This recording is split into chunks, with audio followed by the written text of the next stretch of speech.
बरसा जुल्मे रहे, पत्थर न छोड़े आगे।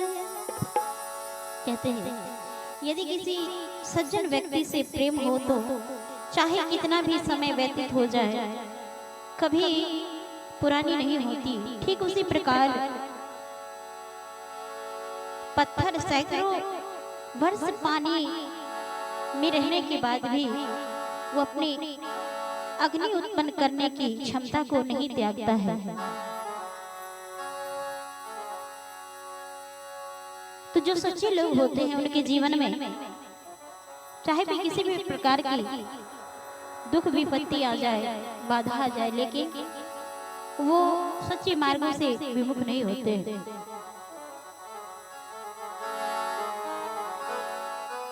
एक दिन माटी में सबका मिलान हो, एक दिन माटी में सबका मिलान होई, जा दिन काया से सुगना फरार होई, जा दिन काया से सुगना फरार होई। एक दिन माटी में सबका मिलान होई, एक दिन माटी में सबका मिलान होई, जा दिन काया से सुगना फरार होई, जा दिन काया से सुगना फरार होई।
जीवन में कभी भगवान का भक्ति भजन नहीं किया, कोई धर्म कार्य नहीं किया,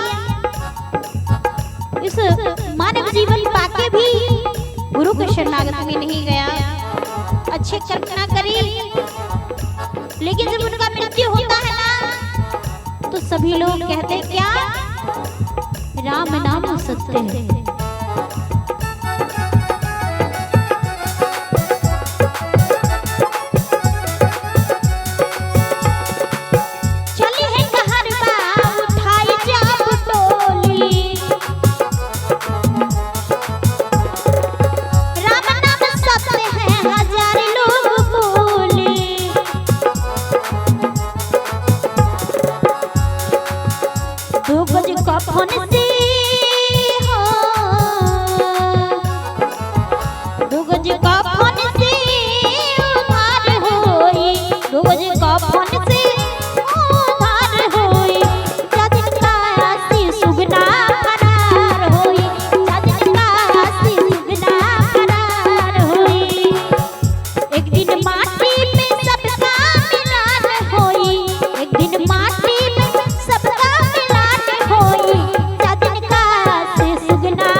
हीरा जैसन